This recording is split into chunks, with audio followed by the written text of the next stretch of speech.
Hey everyone, what's up? It's Tanya Zucco here. I am a functional medicine practitioner and high performance health consultant, and I am passionate about helping women look, feel, and perform their best by mastering their hormones, losing fat, and gaining muscle. So, a lot of what I do and talk about is obviously hormones, right? And when I'm talking about hormones, I don't just mean estrogen and progesterone. Obviously, those are big key players when it comes to, women's health, especially as you're in that sort of 40s age range and above. Okay, we deal with a lot of changes. But also, when I'm talking about hormones, I'm also talking about thyroid and cortisol and leptin and ghrelin and insulin. Okay, all these hormones play together. They all play together in the same sandbox, so you really can't isolate one from the other.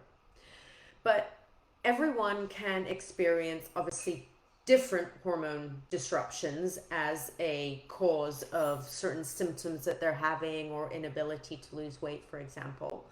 Not everybody does have a hormone imbalance, but a lot of the times, if you're, 45 and you're doing all the right things, I just picked that age.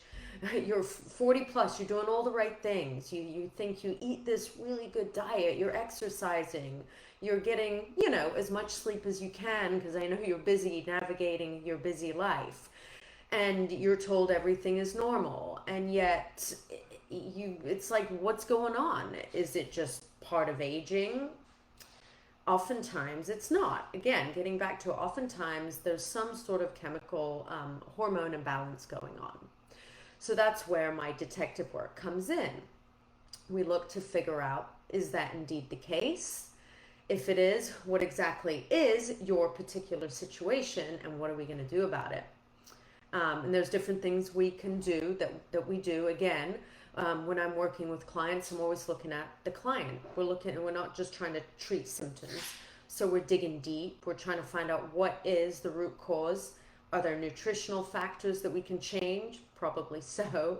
Lifestyle factors? Probably so. Supplementation and natural remedies? Probably so.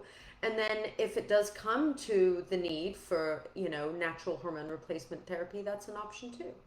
So let's talk about one potential imbalance that we're seeing and hearing a lot about here lately. If you've been doing any sort of Googling, I'm sure this has come up for you. If you're someone struggling with stubborn weight loss, for example, hormone imbalance, the term estrogen dominance has definitely come up in your searches, and you might be thinking, okay, well, go on then. What the heck is it? All right. So essentially, estrogen dominance is where there is an imbalance in the ratios of estrogen and progesterone. Okay. Now, it's very common, and it's even more common this day and age because we can actually get we can breathe and put on our bodies and eat different chemicals and substances that are what we call endocrine disrupting chemicals that essentially mimic estrogen, right? So they give us this sort of, I don't want to say false increase, but they give us this increase in estrogen. And this can happen at any age, right? If you are not, careful with what you're doing with regards to, the way you live and eat and breathe. And again, sometimes it's hard with this world we live in. And like I said, so this can happen at all ages. So now we're seeing this estrogen dominance at all ages. We also see estrogen dominance commonly in the sort of perimenopause age, which, by the way, perimenopause can start in your late 30s, okay? So if you're dealing with certain symptoms and you're thinking, I'm only like 39 or 42, why am I even talking about hormones? Because it could be a factor for you, okay? So let me back up just a quick second. So what are some symptoms of estrogen dominance before I go on? So a couple common symptoms are fatigue, mood swings, inability to lose weight, low libido, headache, and insomnia. So those are really life disrupting symptoms that need to be looked into.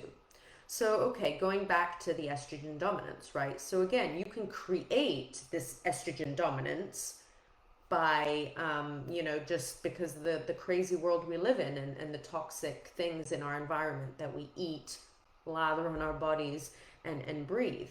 And then going back to what I was saying is perimenopause. What happens there? It's not that the ovaries are pumping out a bunch of estrogen. It's not the case. Obviously, in perimenopause, what happens is your progesterone drops, or in menopause, your progesterone drops.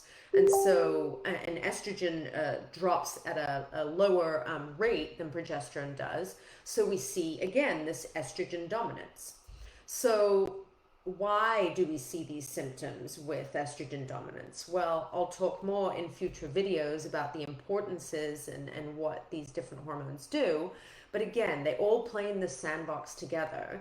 And so even though estrogen is really great for a lot of things, if there isn't a balance with progesterone to kind of keep it in check, is when we're going to start to see all of these symptoms happen. Okay.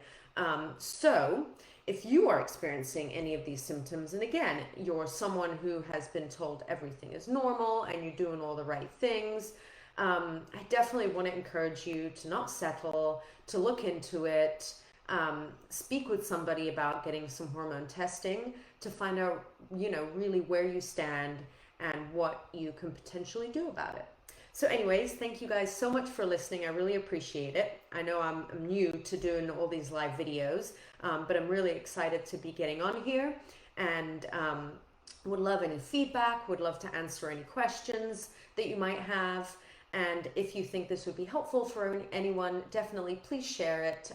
My passion in life is to really empower women to be their absolute best, to really do everything that they can to be and look and feel their best. So thanks again for listening, and I will catch you guys on the flip side.